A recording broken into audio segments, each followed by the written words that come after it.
All right, let's jump right into this explainer. Today, we're doing a full autopsy on how a completely untouchable American dynasty basically committed industrial suicide. We're talking about a brand that was once as fundamentally American as Coca-Cola or baseball.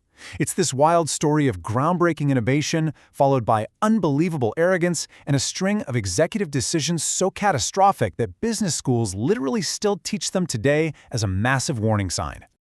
Think about the sheer scale of this for a second. It's 1974, and Schwinn is turning out a mind-blowing 1.5 million bikes in a single year. Their beating heart was this massive factory on North Kildare Avenue in Chicago, employing 1,800 people. And they were building almost every single part of a Schwinn bicycle totally in-house, right down to the spokes. The only thing they brought in from the outside was the raw steel tubing. But fast forward a measly 18 years, and that roaring, unstoppable machine has completely flatlined. They went from peak dominance to $75 million in bankruptcy debt. Towards the end, the company was hemorrhaging cash, literally bleeding out $1 million every single month. And the crazy thing is, they didn't die because people stopped riding bikes, the market didn't disappear, they died strictly because of decisions made at the very top. Section 1. An American Cycling Empire. To really understand the gravity of this collapse, we have to look at just how invincible this empire used to be. By the early 70s, Schwinn was selling 1 out of every 4 bicycles in America. Let that sink in, a 25% market share. If you were a kid growing up in the 50s or 60s, getting a Schwinn wasn't just getting a toy, it was the absolute equivalent of getting the keys to your freedom. It was probably the very first thing you owned that could actually take you somewhere. Your dad rode one, you rode one, and you fully expected your kids to ride one too. So how'd they get there? Let's track the timeline real quick. It all started back in 1891 when Ignaz Schwinn immigrated to Chicago from Germany, officially launching the company with Adolf Arnold in 1895. Decades later, they managed to survive the Great Depression by rolling out the ultra-durable B-10E Cruiser in 1933. Fast forward to '63, a designer named Al Fritz notices kids out in California customizing their bikes, which inspires him to invent the legendary Stingray. And boom, that innovation rockets them straight to their absolute peak in 1974. You see, they weren't just a manufacturing company. They were an institution woven into everyday American life. I mean, the 67-pound chrome black Phantom, that was the holy grail of bikes in the 1950s. They had massive cultural clout, championed by Captain Kangaroo on TV, and they even featured Hollywood icons like Bob Hope and Ronald Reagan in their catalogs. The Stingray alone moved nearly 2 million units in just 5 years, and today it literally sits in the Smithsonian. Plus, they backed all of this up with an untouchable, elite network of 2,000 authorized independent dealers. And the absolute backbone of this entire empire was the heavy-duty cruiser. Ignaz Schwinn basically took features from bankrupt motorcycle companies he'd acquired, giving these bikes a super heavy cantilevered frame and these thick, wide balloon tires imported from Germany. It was basically a 2-wheeled tank. It could survive absolutely anything a paperboy or a careless kid could throw at it. Section 2. Missing the revolution. Now here is where the rot really starts creeping in from the inside, as the folks in charge completely lost touch with cycling culture. Okay, here's their first really catastrophic blunder. In the mid-70s, BMX just exploded. The overall market surged from roughly 140,000 bikes to 1.75 million in a span of 3 years. But what did Schwinn's leadership do? They completely dismissed it. They called BMX a dangerous fad. By the time they finally scrambled to put out a bike, it was way too heavy and way too late. They barely captured 8% of a massively booming market, while nimble little competitors like Mongoose and Diamondback just swooped in and ate their lunch. But if missing BMX was bad, their total blindness toward the mountain bike revolution is just mind-blowing irony. Why? Because the very first mountain bikes were literally built using old Schwinn frames. Out in Marin County, these California innovators were buying up vintage balloon-tired Schwinn cruisers at garage sales for $5, stripping them down and racing them down mountains. But when mountain bike pioneers like Gary Fisher brought their ideas to Schwinn HQ, the corporate executives just scoffed at them.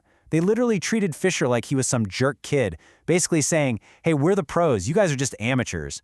Well, by the end of the 80s, mountain bikes made up over 60% of all bikes sold. And Schwinn, they missed the boat completely.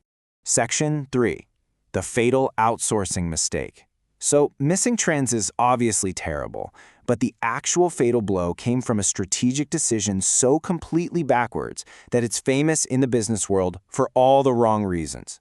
So it's September 1980. 1,400 workers walk off the job at the main Chicago factory to strike over a pension plan. It's the very first strike in their 85-year history, and it drags on for 13 long weeks. Scrambling for a quick fix, the CEO, Edward Schwinn Jr., who is the great-grandson of the founder, cuts a deal with a relatively small manufacturer in Taiwan called Giant Manufacturing. Giant steps up and successfully delivers 80,000 bikes to plug the hole. Ed Jr. is pretty impressed by this, so impressed, in fact, that he decides to shutter the Chicago factory for good shortly after. But here's the fatal error. They didn't just buy bikes from Taiwan. They literally boxed up their entire manufacturing DNA and shipped it overseas. They sent their own specialized equipment, they sent their own engineers, they handed over proprietary frame designs, modern welding secrets, their strict quality control standards, and their entire assembly playbook. They took 100 years of hard-earned technical secrets and just gave them away. And Giant? Well, they were a stellar student. By 1986, a staggering 80% of Schwinn's production was being pumped out by Giant. Tony Lowe, Giant's president, didn't even try to sugarcoat it later on. He openly admitted that without Schwinn handing them the keys, they never would have grown. They rapidly absorbed a century of American manufacturing heritage in just a few short years. It all hit home in a moment of bitter cinematic irony in 1985. Edward Schwinn Jr. takes a trip to Taiwan and visits Giant's newly expanded state-of-the-art plant, complete with a massive 6-story office building. He turns to his VP of marketing and says, "Look what we built for Giant." The realization had finally dawned on them. They were staring right at the multi-million-dollar monster they had accidentally built to replace themselves. Section 4. The empire collapses. Suddenly realizing the sheer danger of having an independent, fully capable Giant manufacturing their bikes, Schwinn completely panicked. You'd think there'd be a massive pivot here, right? But no.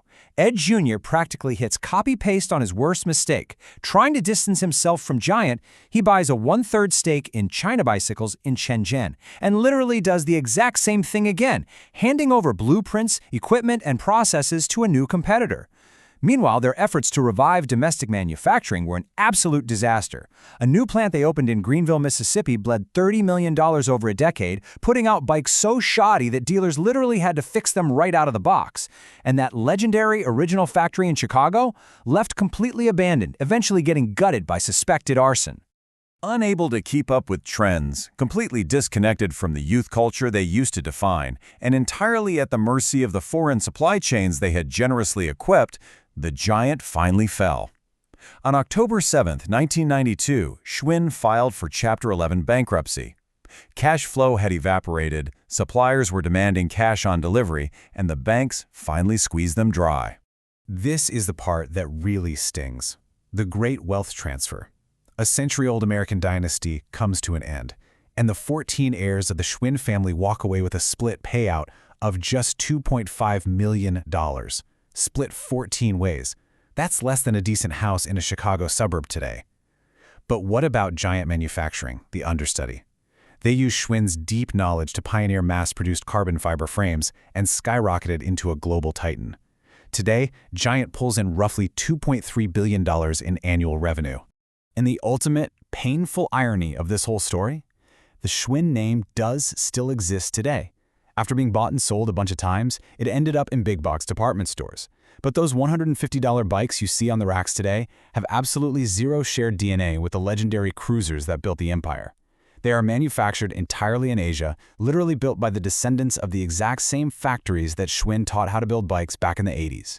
It really forces us to ask a tough question about innovation, outsourcing, and getting a little too comfortable at the top. What actually happens to your legacy when you stop building your own products, stop listening to your customers, and gladly hand over the keys to your own kingdom? Are you just destined to become a ghost, haunting the very factories you built? Thanks for joining me on this explainer. Keep questioning everything, keep learning, and I'll catch you on the next one.